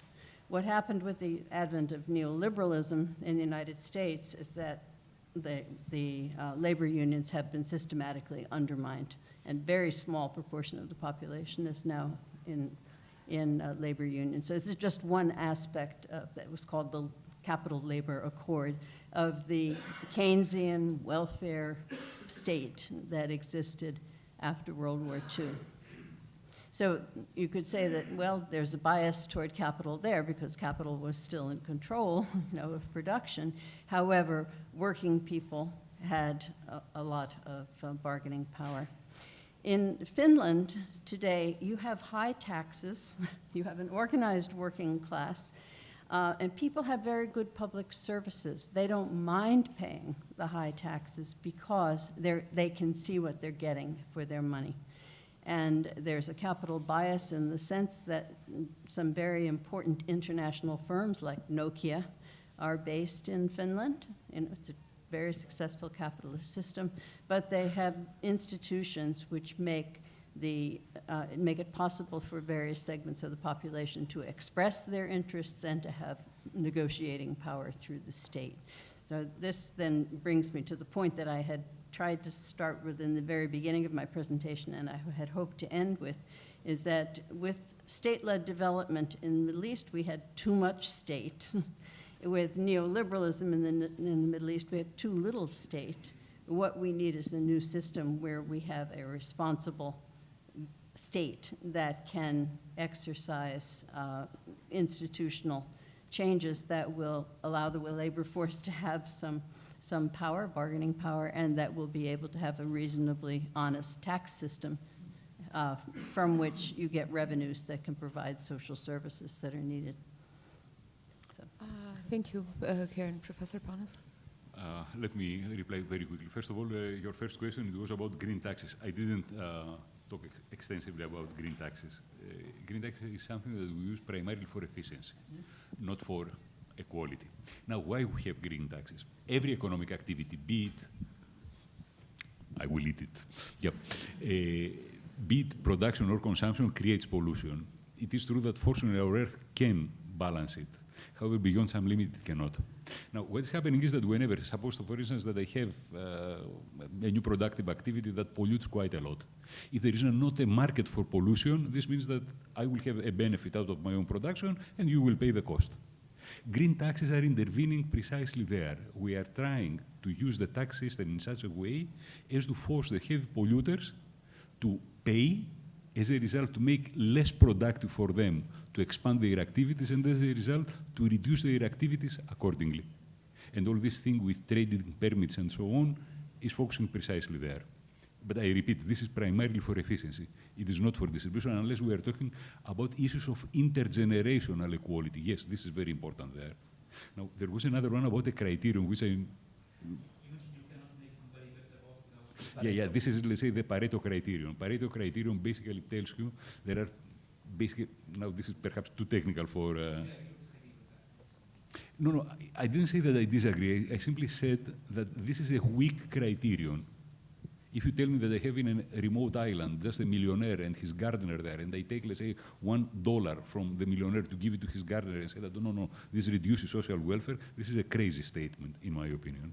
This is the reason that in all these things, I was talking about that we need always social cost-benefit analysis there. Social cost-benefit analysis is not based on the Pareto criterion. There are other criteria that can work there. Mm-hmm. Now, the next question was about, and this was asked by two people actually, it was about taxing transactions.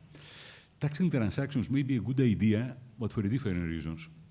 taxing transactions, especially in the financial markets, can reduce the phenomenon of casino capitalism. I buy and sell, let's say, in short periods just for this reason and so on.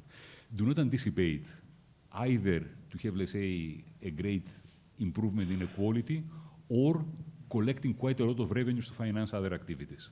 And also, do not forget that normally states want to have, let's say, a permanent basis of revenues. What's happening with transaction tax of this type, whenever we have, let's say, a boom in the stock exchange, we are collecting quite a lot of money, then we establish programs, etc., then we have a collapse in stock market activity, and we are saying, oh, how are we going to finance these programs later on? Therefore, we need, let's say, something more stable there. Therefore, they are not bad taxes. Well-designed taxes may have beneficial effects, but not in the context of my talk here. Then there was the question about the tax dividend for equity. Precisely, this was my point. We collect all these taxes there, and then the important question is how we can use this taxation in order to promote efficiency, but also equality. And I mentioned that there are several ways you can do it, either through transferring money, or especially through transferring services to the population. I referred only to two services, I mean, education and health, but I can name several other sectors where we can have beneficial interventions as well. Regarding international organizations in general, what they argue is, let's say, for a reduction in the taxation of capital. What is the rationale behind it is that capital is a mobile factor of production, far more than labor. If you tax them a lot, they simply go to another country. If they go to another country, there is not investment in your country, and the growth rate in your own country declines. I say that this argument is logical. However, there is a problem there. What is this problem? This is the problem of tax competition. If we all start behaving in this way, and we try to attract capital by reducing the taxation on capital, we end up worse off ourselves and better off for the capital as such. Therefore, we need some form of international cooperation. There, in the international cooperation is not only in providing, let's say, some minima there. It is in another area where we have seen quite a lot of press articles recently. It is in the question of transfer pricing. If I am a multinational corporation, I operate in several countries. Multinational corporations, usually they have some licenses that are only internal licenses. There is no market for them. As a result, they establish these licenses in areas where the tax rates are very low. And they claim that there are transactions towards this particular country. In the European Union, this is a typical case of Ireland. And Ireland, to some extent, has benefited at the expense of the rest of the European Union countries there. These are things that we need international cooperation. Now, somebody asked me about the taxation of dividends and so on. Personally, I have a view that is not shared by many economists. I have the feeling that the taxation of reinvested profits must be different than the taxation of profits that are not reinvested. In the first case, we have something that will increase, perhaps, the wealth of the capitalists, but this is something that will benefit the entire society. In the second case, we have, let's say, something that is common income that is like everything else. Not many countries do that. Finally, there was this question, which was very interesting. If I am to raise taxes in a developing country, is it better to use indirect taxation like VAT or income taxes and so on? This will depend on the country. If we go to a very poor country where almost all activities are informal and so on, I'm very much afraid that I will have to rely on indirect taxation. If we are talking about countries where we have, let's say, a fairly developed formal sector and so on, then the income taxation starts playing a more and more important role. For instance, I was looking at your figures there. We are looking about, historically, this is a very short period of time. I mean, you made it very clear in your talk. In the last 30 years and so, you can see that the informal sector has declined quite considerably in Egypt, even though still it is a very large sector. This means that increasingly there is room for collecting taxes in the way that more developed countries are doing it, income taxation in this case. The informal sector has not declined, has increased. It's increasing. In your figures, if I remember, the white bar was declining. No, the decline was in the public sector, and the formal private remains more or less fixed. So the formal actually declines. I apologize humbly for misreading your evidence. The micro enterprise are different from the formal sector, not the same. Correct, this is true. طيب أنا عارفة إن في أسئلة كتيرة، لكن ميزة النهاردة إنه يوم ما هياش محاضرة وماشيين بعدها، فعلشان بس ما نتأخرش أكتر من كده، الحوار مستمر معانا لغاية الساعة 5. هطلب من حضراتكم إن أنتوا تتفضلوا تاخدوا شاي وقهوة وترجعوا تاني القاعة. هنبتدي الجلسة اللي كل المفروض نبتديها 11:30، هنبتديها بس متأخر 10 دقايق علشان حضراتكم تبقوا لحقتوا تاخدوا حاجة. فأتعشم بس تكونوا موجودين هنا على 12:15 علشان نبتدي الجلسة التانية. شكرا جزيلا.